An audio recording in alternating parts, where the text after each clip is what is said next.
Multidom.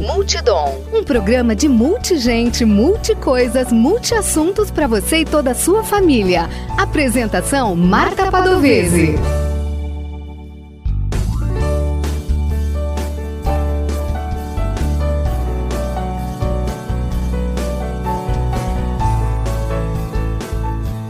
Olá! Eu sou Marta Padovese e apresento o programa Multidom na rádio Webdom.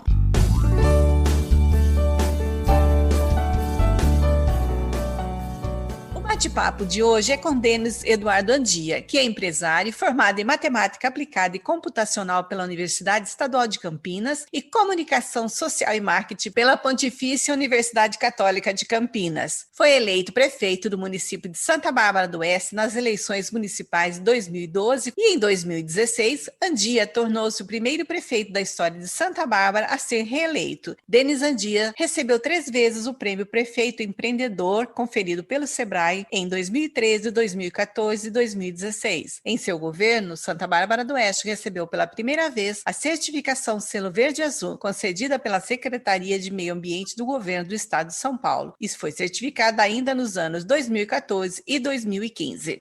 Olá, Denis, tudo bem? Tudo bom, Marta? Prazer estar conversando com você. Muito feliz de receber o convite para bater um papo contigo e com o pessoal que está ouvindo a gente. Eu agradeço a sua disponibilidade. E eu já gostaria que você fizesse para a gente um resumo do que você fez no seu governo. Ali foram 8 anos, você fez bastante coisa. Faz um resumão aí, se você for falar muita coisa, aí vai durar, não vai dar tempo no meu programa. Então, faz um resumo do seu governo.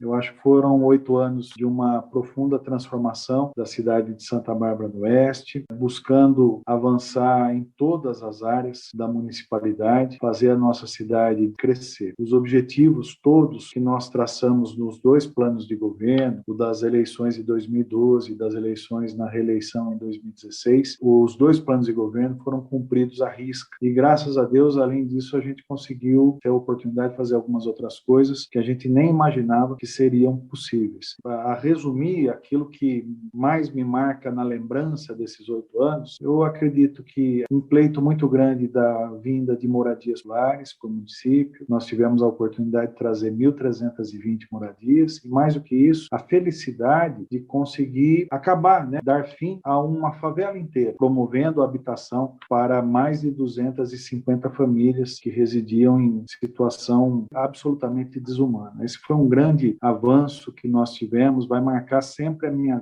vida inteira, ter conseguido dar dignidade e respeito à vida dessas pessoas. Na área da saúde, nós fizemos uma ampla reestruturação do nosso sistema de saúde. O sistema de saúde de Santa Bárbara do Oeste, ao final de 2020, passou a ser absolutamente diferente para melhor e muito maior do que era quando nós começamos em 2013. Das 17 UBSs que a cidade tem hoje, 9 foram construídas ao longo dos nossos 2 mandatos. O Pronto-Socorro Ramos e o Pronto-Socorro Edson Mano, os 2 passaram por uma profunda reforma, reestruturação e ambos foram ampliados para que a gente pudesse oferecer novos serviços, como, por exemplo, nas 2 unidades passaram a ter o atendimento de urgência e emergência em pediatria, coisa que a cidade nunca teve. Também vale lembrar que na questão da pediatria, nós tivemos um avanço grande com a primeira unidade com referência pediátrica, que é a unidade que fica ali no Santa Rita. Nós fizemos um novo centro de especialidades médicas, que inclusive você visitou comigo um pouquinho antes de finalizar, fizemos uma visita juntos. Aquilo foi um grande avanço para Santa Bárbara. E nós conseguimos também implantar algo novo que a cidade não tinha, o Centro de Exames e Diagnósticos, uma unidade feita inteiramente para realizar exames, com equipamentos novos, de última geração, com tomógrafo computadorizado, entre tantos outros equipamentos importantes. Esse conjunto de estrutura da nossa saúde, vale ressaltar algo que eu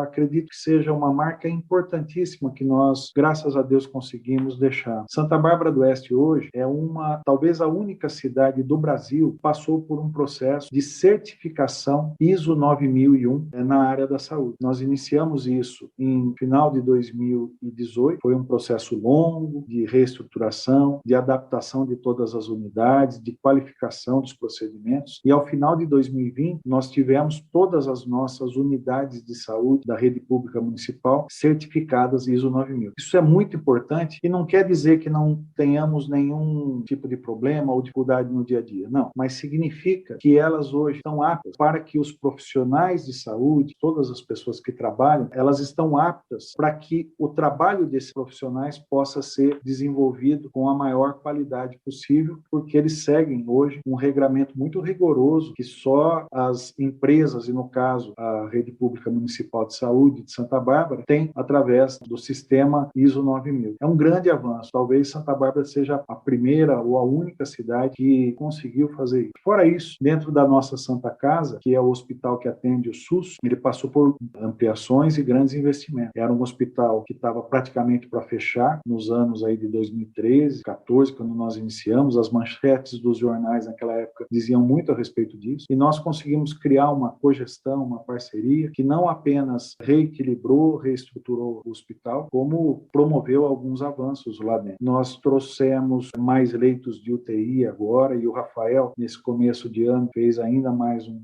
outro avanço. Enfim, é óbvio, esse conjunto de avanços na área da saúde precisa ser continuado, precisa ter outros tijolinhos sendo colocados nessa construção. Mas é muito claro que nós deixamos de ter um sistema muito acanhado, como tínhamos anteriormente, para ter hoje, com certeza absoluta, um dos melhores sistemas públicos de saúde municipal da região metropolitana de Campinas e diria até do próprio estado de São Paulo. Na área da educação, duas marcas importantes. Uma, o nosso IDEB, o Índice de Desenvolvimento da Educação Básica, que sempre foi intermediário e que hoje é um dos melhores do Brasil.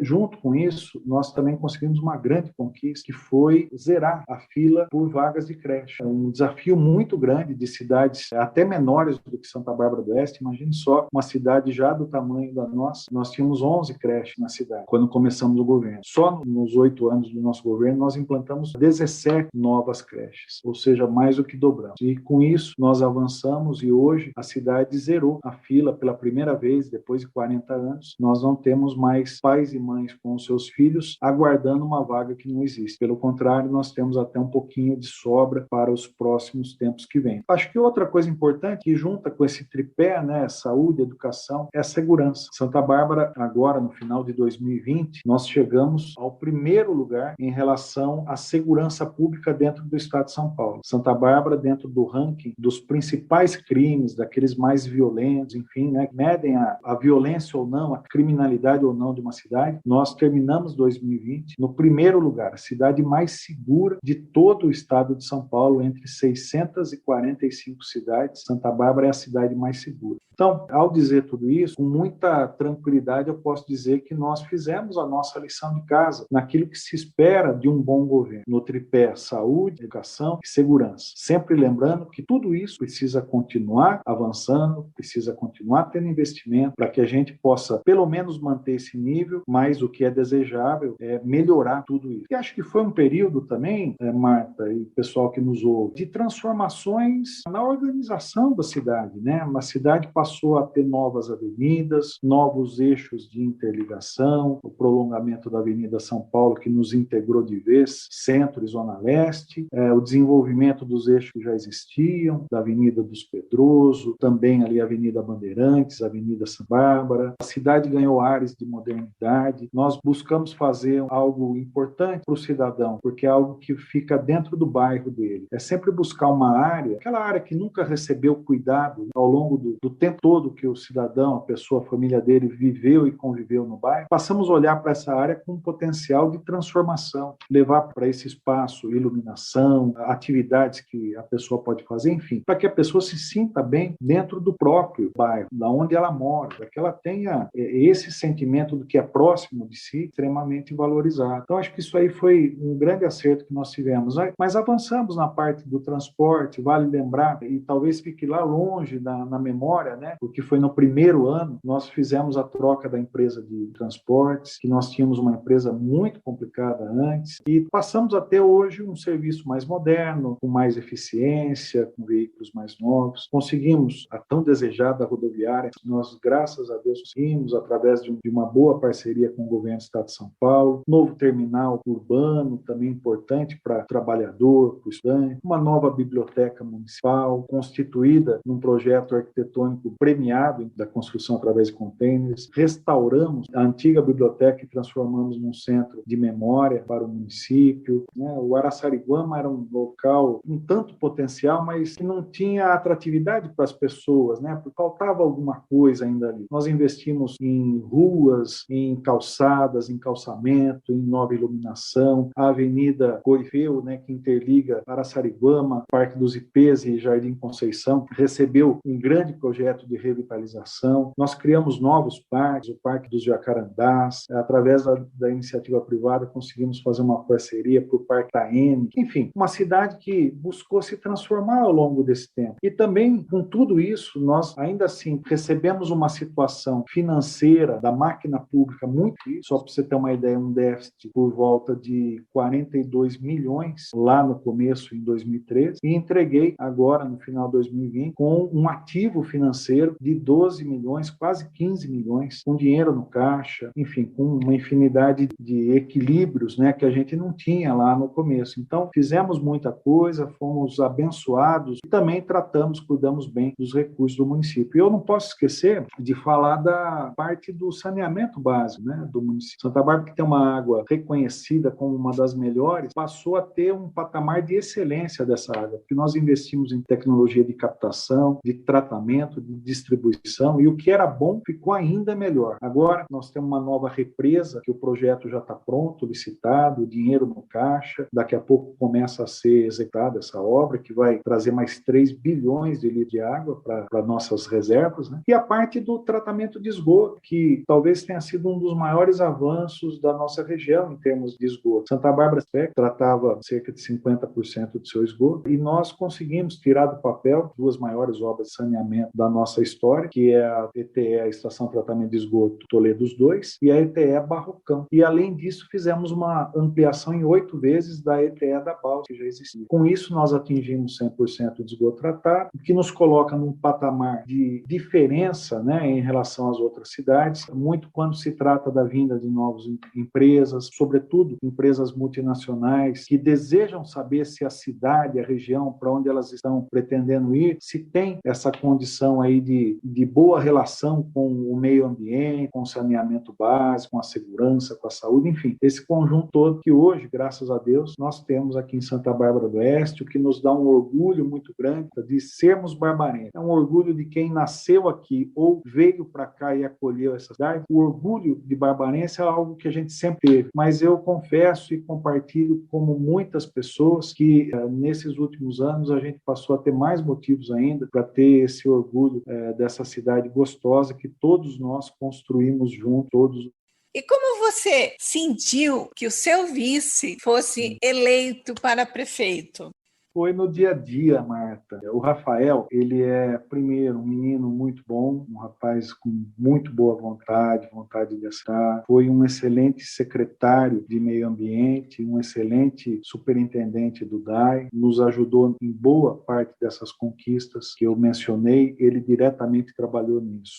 Mas não é uma pessoa da política, né? Assim como eu, quando disputei a primeira eleição, não era bem dentro da política. Então, é um nome que era muito pouco conhecido das pessoas, natural que fosse assim, ainda que ele fosse o meu vice-prefeito desde 2017, mas ainda uma pessoa muito pouco conhecida, porque não tinha disputado nenhuma eleição. Disputado a eleição como vice, sim, mas quando disputa a eleição é o nome do prefeito que fica em primeiro plano, né? Então, foi a primeira eleição que ele disputou, que ele colocou o nome dele ali na linha de frente para ser testado. Então, foi uma eleição de construção, de crescimento, né? Ele começou lá de baixo, né, com um percentual pequeno, mas com um grande potencial pessoal e com um grande potencial de tudo que nós fizemos ao longo desses 8 anos. Né? As pessoas que votaram no Rafael votaram pela integridade da sua pessoa, pela força das suas ideias, das ideias do nosso grupo, mas votaram também pelo desejo de que esse trabalho todo realizado nos últimos 8 anos tivesse uma sequência, tivesse continuidade, que a cidade não parasse. A gente participou muito ativamente de perto, não deixando dúvidas para as pessoas, dar certeza a respeito do seu nome e a respeito daquilo que ele já está fazendo e vai fazer nesses próximos 4 anos de bom para a nossa cidade. Então, foi uma construção no dia a dia, né? E quando foi no dia da eleição, que é o dia mais importante desse processo, porque você não ganha a eleição nem um dia antes, nem no dia depois, você ganha no dia da eleição. E nesse dia, a maioria dos barbarenses decidiu pela continuação do nosso projeto, agora através do Rafael. Me senti muito feliz com a eleição do Rafael. Foi uma eleição leve, né? De uma campanha leve, feita com vontade de fazer coisas boas. E muito feliz. Eu me senti muito alegre, realizado, quando eu tive a honra de ter sido eleito em 2012. Depois, quando fui reeleito em 2016. Mas eu confesso que eu vibrei muito com a eleição do Rafael. Algo que me trouxe uma alegria muito grande e um sentimento de gratidão ainda maior pelos barbarenses por confiarem no trabalho que a gente está fazendo com tanto amor.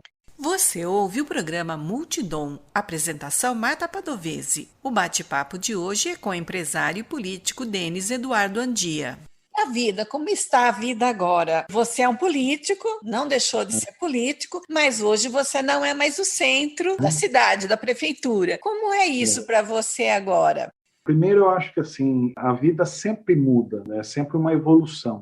Eu nunca me senti o centro das atenções e de nada. Muitas vezes, com a consciência de que a figura do prefeito, a função do prefeito, ela catalisa a atenção de muitas pessoas, mas eu nunca me coloquei dessa forma. E isso é algo que, desde o primeiro momento, eu sempre exercitei e me preparei para que fosse assim, por alguns motivos. Durante o exercício da função, jamais pode esquecer que o que nós estamos fazendo é passageiro. E exatamente por ser passageiro, é que nós temos que aproveitar o tempo para fazer o melhor possível dentro desse tempo. Então, sempre tive comigo essa certeza de que era algo que tinha um começo, um meio e um fim. E nunca, embora a função esteja no centro de tudo, mas eu, pessoalmente, nunca me coloquei no centro das coisas. Sempre fui alguém ciente de que eu era, talvez, o funcionário mais cobrado da administração, né? O funcionário que trabalha para 200 mil barbarenses, né? E quando você pensa assim, é quando você realmente começa a fazer as coisas pensando nas pessoas. Então,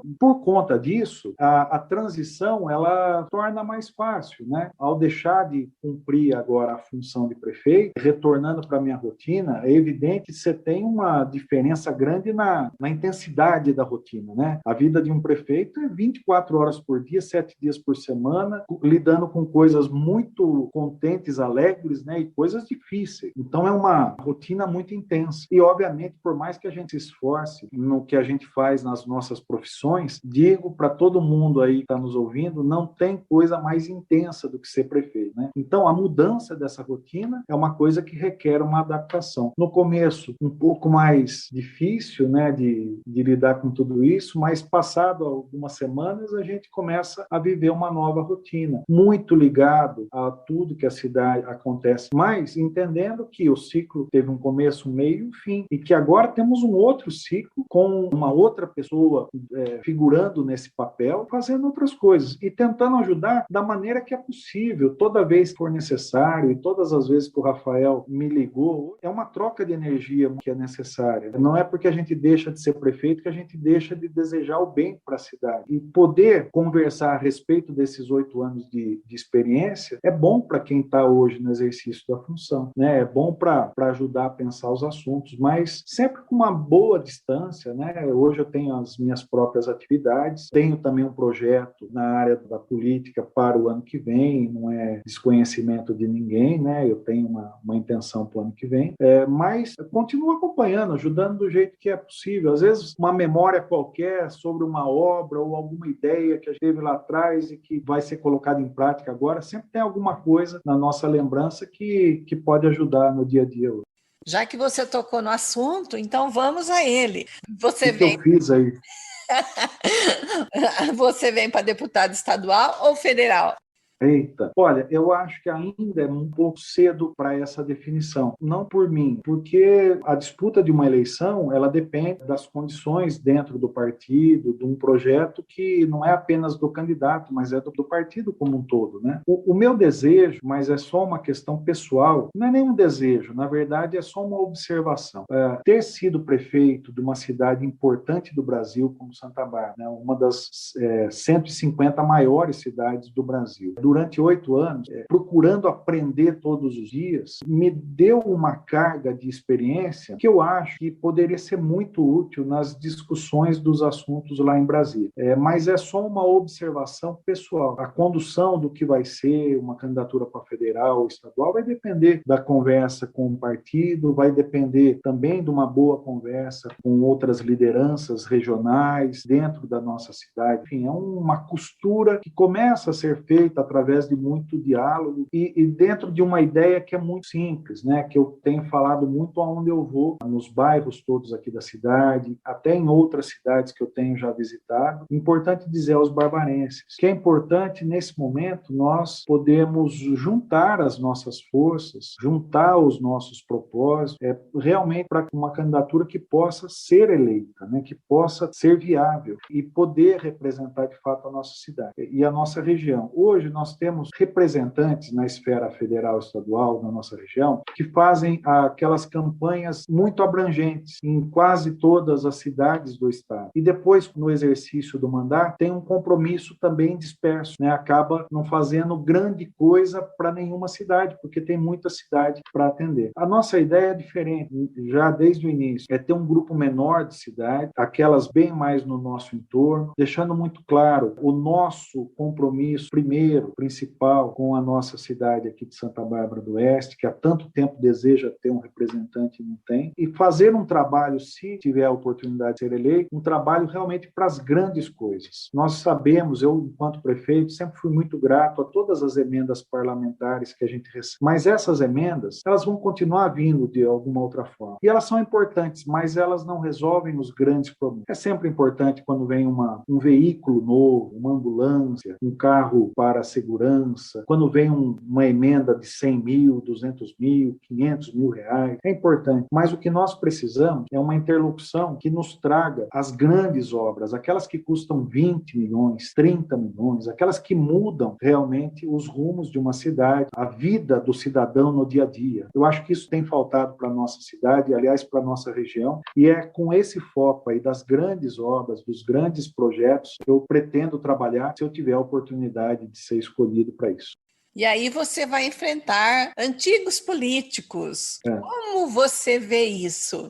Do mesmo jeito que eu sempre vi, né, Marta? A primeira eleição em 2012 também foi uma eleição cujos adversários eram os velhos políticos, os antigos ou os mais conhecidos, tradicionais, aqueles que estavam acostumados a disputar a eleição. E isso em nenhum momento foi um limitador ou um intimidador para que a gente fizesse o que é o meu jeito de fazer política, através das ideias, né? Eu acho que nada é melhor do que uma boa ideia. E melhor ainda a ideia cujo tempo chegou. Eu acho que é isso que aconteceu e fez dar certo em 2012, eu acho que é isso que aconteceu e fez dar certo em 2016, é isso que fez dar certo em 2020, e é nisso que eu acredito para 2022, né? Levar com clareza as nossas ideias, levar para cada uma das cidades que a gente for visitar, e sobretudo aqui Santa Bárbara do Oeste, levar a clareza do conhecimento que esses últimos anos me deram a respeito, principalmente de Santa Bárbara do Oeste, é evidente, né? Mas a respeito das outras cidades da região metropolitana de Minas, eu fui presidente do Conselho Metropolitano 2 vezes, um dos prefeitos mais atuantes dentro do Conselho nesses últimos 8 anos, que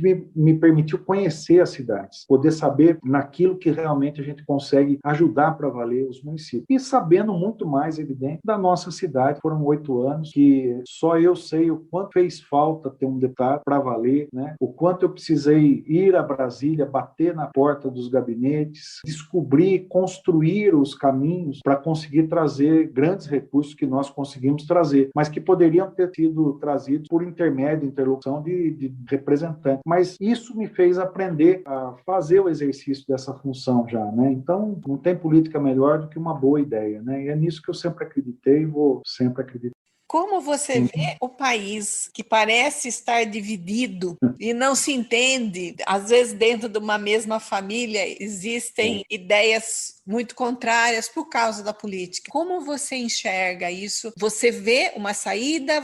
Marta, você foi uma pessoa que me acompanhou, ou acompanhou muito de perto esses 8 anos, né? O meu jeito de lidar com as coisas, de lidar com as situações. Quando a gente fala de uma cidade como Santa Bárbara, ela é um universo, é uma boa amostra de um país grande como é o Brasil. E aqui em Santa Bárbara, nós tínhamos também uma situação muito complicada na política até o ano de 2012. As pessoas devem se lembrar que um ar pesado aqui na cidade, né? Uma briga constante, a política era uma coisa rançosa. E o que eu busquei fazer foi, todos os dias do nosso mandato, tentar levar o máximo de equilíbrio e serenidade para as pessoas. Nos momentos mais difíceis, inclusive nos momentos onde os atores políticos, né, mais tentaram desconstruir, ofender, maltratar, nesses momentos é que a serenidade ela é ainda mais necessária. É o que eu acho a respeito do Brasil. Eu acho que se a gente depositar pura e simplesmente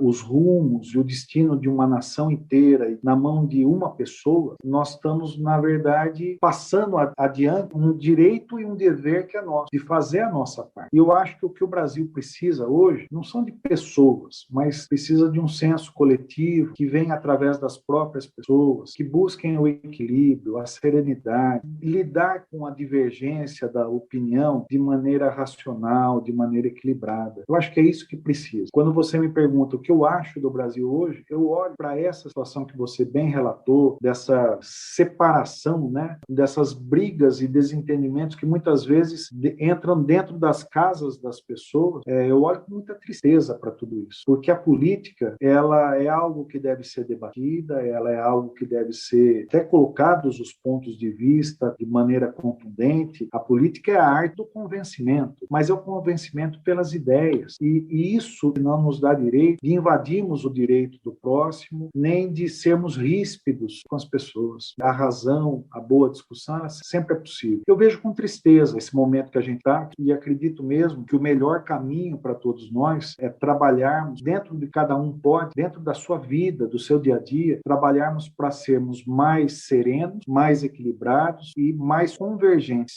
Darmos a razão àquilo que é possível se dar razão, para que a nossa razão também possa ser entendida pelas outras pessoas. Mas eu tenho uma fé muito grande, continuo tendo uma fé muito grande, que as pessoas, antes de mais nada, são pessoas forjadas para viver em comunidade, saber entender um ao outro, saber respeitar. Eu acho que são palavras muito ditas e às vezes podem ser palavras batidas, né? Mas eu continuo acreditando na serenidade, no respeito, na capacidade de bem-querer das pessoas. A gente só vai sair por aí. Nós não vamos sair nem por esse, nem por aquele, nem por fulano, ciclano ou beltrano. Nós não vamos sair por nenhuma ideologia que nenhuma pessoa defenda, nem para um lado, nem para o outro. Nós só vamos sair dessa situação através de um sentimento coletivo, de fraternidade, de bem-querer, de serenidade. Só através disso que nós vamos melhorar e vamos sair disso. Denis, por favor, deixa seu recado para o ouvinte do Multidom. Olha, primeiro, agradecer a todos que dedicaram um tempinho para ouvir o nosso bate-papo aqui. Agradecer, Marta, o convite para participar, agradecer a Fátima, o convite para poder bater esse papo e esse papo ser levado às pessoas que nos ouviram. É sempre, toda vez que eu tenho uma oportunidade de falar às pessoas, é sempre um momento também de agradecimento por essa oportunidade. Agradecer a todas as pessoas que ao longo dessa minha jornada toda na vida pública sempre acompanharam com muito respeito, torcendo para que aquilo que a gente fizesse desse certo e melhorasse a vida dos barbarenses e melhorasse a nossa cidade. Agradecer e dizer que não existe ponto final na vida, é muito menos na vida de uma cidade, de uma região. Existe sempre uma necessidade permanente de continuar, de avançar, de dar sequência às coisas que funcionam para que elas funcionem ainda melhor. E é isso que eu tenho para minha vida em relação à vida pública, né? Enquanto for pertinente, enquanto fizer sentido para as pessoas, que as ideias que a gente carrega sintonizam com as ideias das pessoas, enquanto isso acontecer, eu vou estar sempre disposto a trabalhar, né, na vida pública, a trabalhar pela nossa cidade, trabalhar pelas pessoas. Um beijão para todo mundo, no coração de todo mundo. Eu agradeço ao empresário e político Denis Andia por bater um papo aqui no Multidom. Obrigada, Denis. Gostei demais, Marta. Mais uma vez, quero te agradecer, viu? Agradecer pelo vídeo. Você é uma pessoa, além de ser uma amiga querida, uma pessoa de extrema simpatia e de uma inteligência de povo. Então, isso tudo torna a nossa conversa uma conversa gostosa e eu espero que tenha sido gostosa de se ouvir para quem está aí nos acompanhando. Um beijão. Obrigada e até a próxima vez. Até a próxima.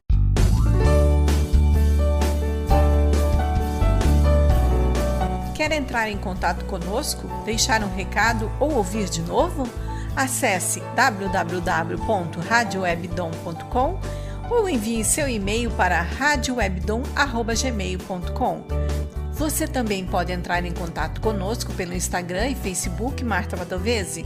O programa Multidom tem o apoio da Rádio Webdom. Produção e apresentação Marta Padovese. Edição de áudio Heraldo Vaz e Marta Padovese. Direção-geral, jornalista Fátima Franco.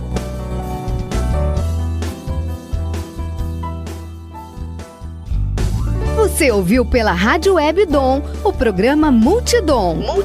Um programa para você e toda a sua família. Apresentação Marta Padovese.